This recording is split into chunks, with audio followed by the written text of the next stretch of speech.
Linebacker is a special position, 10 hardest hitting reserved for the leaders linebackers, of the man. defense, the heart and soul, but maybe even I more wanna see some importantly, knees. the absolute psychos who never turn down Oh my- contact.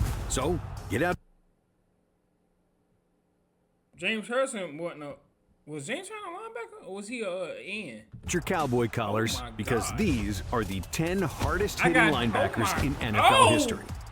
Starting did. with Patrick Willis, a guy who could have been higher on this gotta read list the had he highlights, played bro. longer. But despite having an injury-shortened career, in the time that he was on the field, he absolutely wrecked guys. Oh, In 2007, as a rookie on the 49ers, he led the NFL in tackles. Then, in 2009, he did it again. But he wasn't satisfied with just making tackles. I'll be one of the best linebackers to ever play this game. He wanted to blow players up. Willis said, My mentality when I'm going against anyone is be the hammer, not the nail. and when he nailed an opponent, the entire stadium could feel it. In a 2009 game against the Jets, Willis was blocked to the ground he late hitting in the like second this half. So when he spotted receiver at Brad 10. Smith running across the middle, he was ready to get revenge. Just as Smith was being tackled from behind, Willis delivered a ferocious hit.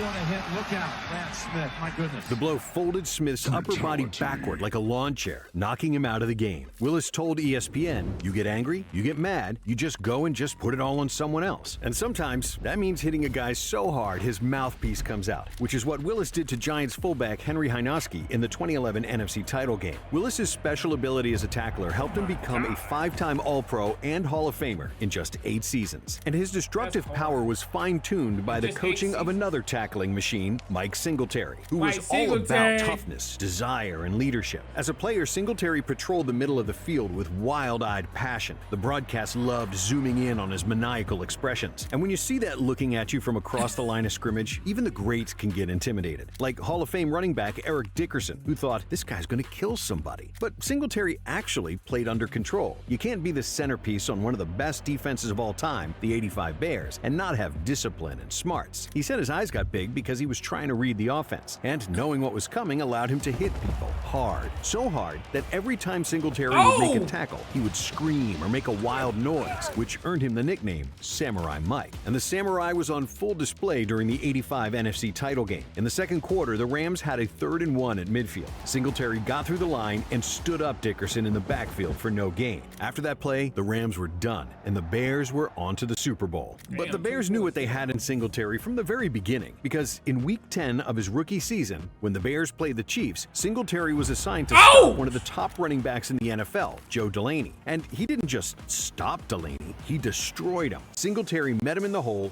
took him off his feet, and slammed him to the turf. Teammate Dan Hampton said, It sounded like a gunshot because Mike squared him up and knocked the living hell out of him. and just like that, Chicago had their middle linebacker for the next decade. Singletary is a legend of the NFC North, which during his time was known as the NFC Central, or the Black and Blue Division, for its fierce rivalries and bruising matchups. So it's only right we now mention one of the division's founding fathers, Ray Nitschke, who, Ray like most Nitschke. middle linebackers of the 1960s, okay. was a bruiser with a nasty disposition. His 1960s. nickname was simply Wild Man, for obvious reasons. And no one from the Bears, Vikings, or Lions was safe when they faced Nitschke and the Packers. He tried to break his opponent's will, one hit at a time, saying you want them to be a little shy and a little shyer the next time. You want them to remember you're in there. The Packers built a legendary defense in the 60s, with Nitschke as the unquestioned leader. During Super Bowl II, he set the tone on the game's first play, when During the Super Bowl II. he sent the Raiders' Hewitt Dixon cartwheeling through the air with a tackle. Nitschke only knew one way to play,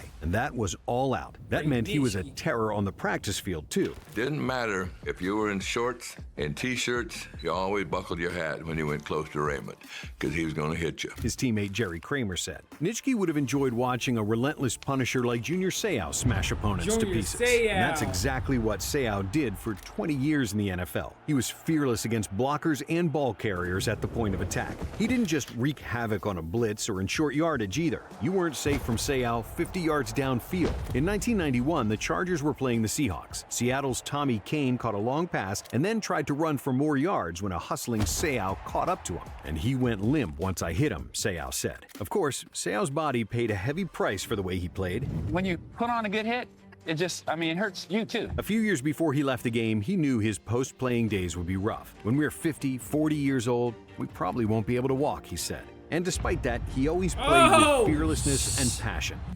Woo. Oh my God.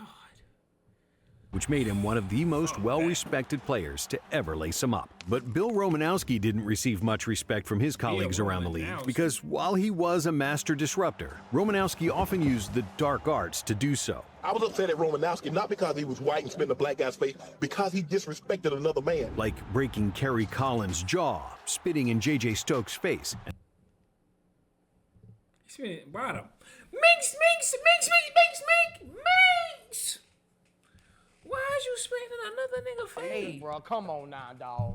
Why is you? And more cheap shots than we can even count. But that doesn't mean he wasn't a force when he was between the lines. Just like in the 1998 AFC Championship game, when he rocked Jets running back Curtis Martin in the open field. Or in a 1996 game, when he put the Vikings' Leroy Horde to sleep. And he had no mercy on quarterbacks either, like when he decked Chris Chandler to stop a Falcons drive in Super Bowl 33. A lot of times, what really matters is how hard you hit him, Romanowski said. He claims that his career reached a turning point when 49ers teammate Ronnie Lott called him out for being soft. Romanowski took Lott's words to heart, and from that point on, he played with an edge. He was going to hit everyone, legally or not. And while Romanowski went way over to the dark side, James Harrison definitely towed the line of being a villain as well. Harrison had a mean streak, and he channeled a lot of rage, starting with his rough childhood, then being undrafted out of college, then getting cut 4 times, then not starting until he was 29. Yeah, a lot of people had to pay, including Ed Reed. Back in 2007, Harrison was playing on defense and special teams in a Monday night game against the Ravens when he jacked up Reed on a punt return, forcing a fumble. It was part of a huge night for Harrison where he had 3.5 sacks, 3 forced fumbles, and 10 total tackles. Man, what a beautiful game. After that, he was officially a star. But even once he became a household name, he still played with the same rage and passion that got him there. My objective in tackling someone was to put them out of that game, he said. I didn't want to injure them, but I wanted them to hurt and not be able to finish that game. And that's exactly what he did in a 2010 game against the rival Browns. First, he lined up a defenseless Josh Cribbs, his college teammate at Kent State, and put the crown of his helmet right into the side of his head. Then he launched himself at Mohamed Massaquoi and connected. At the time, the league was trying to make the game safer, so they decided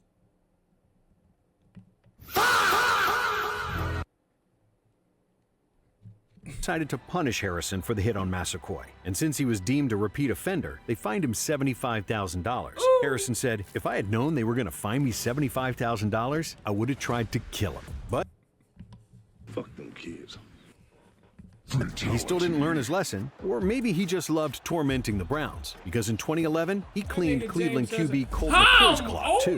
But we can't talk about Steeler enforcers without mentioning Jack Lambert, who could scare opponents just by looking at him. John Elway had to face Lambert's Steelers in the first game of his career and said, Jack Lambert, he's got no teeth. He's slobbering.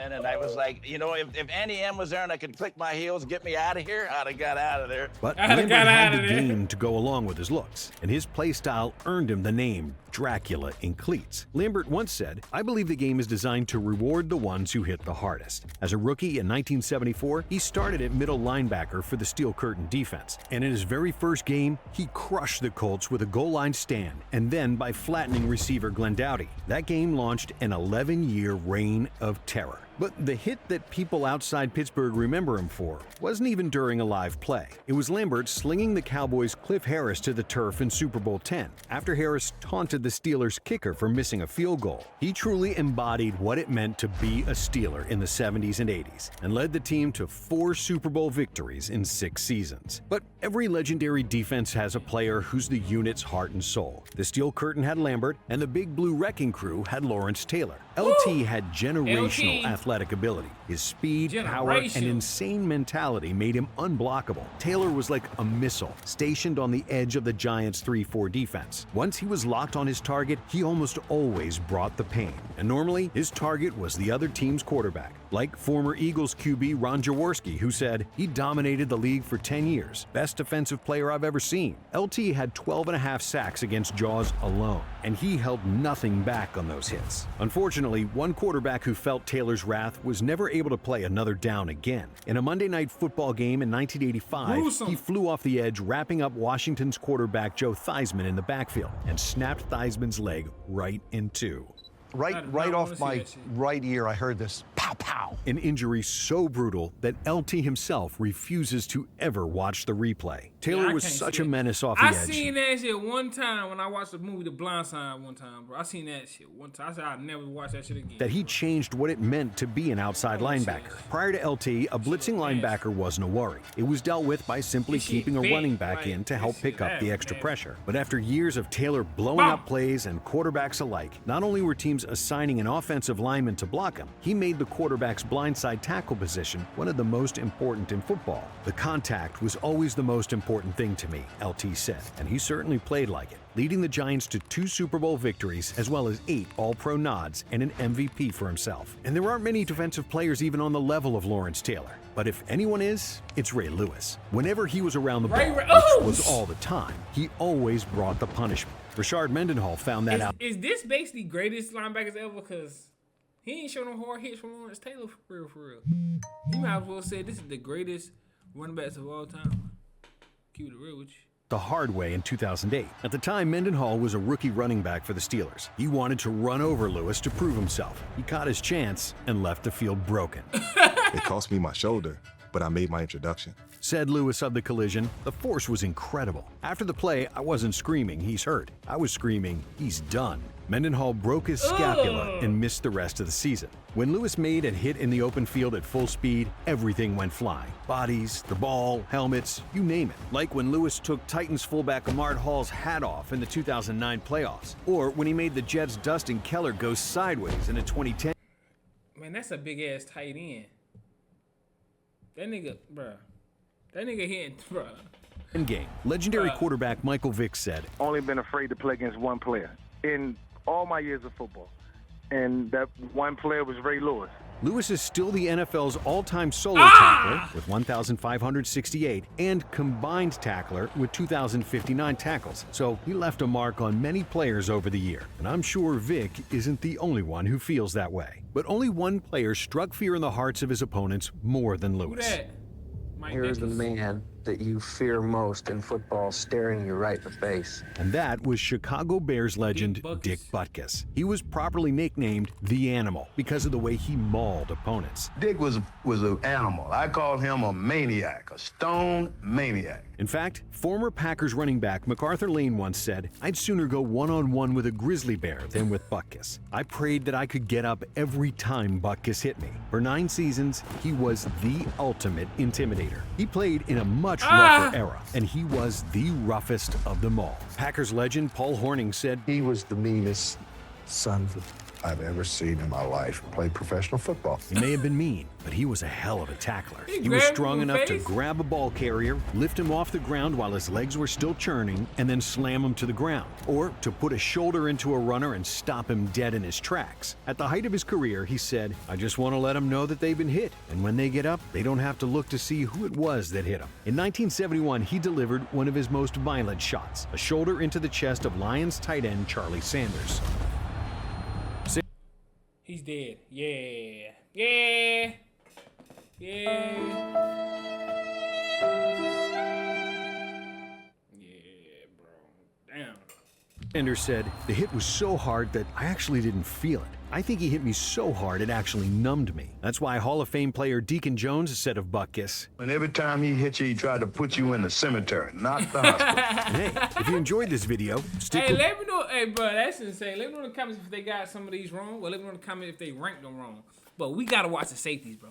Because I want to watch Brian and every... You feel me? Let me know in the comments. Should I watch the safeties and who highlights I should react to next, bro? Let me know in the comments. When I'm showing that video, man, y'all already know what's going on, man. Okay.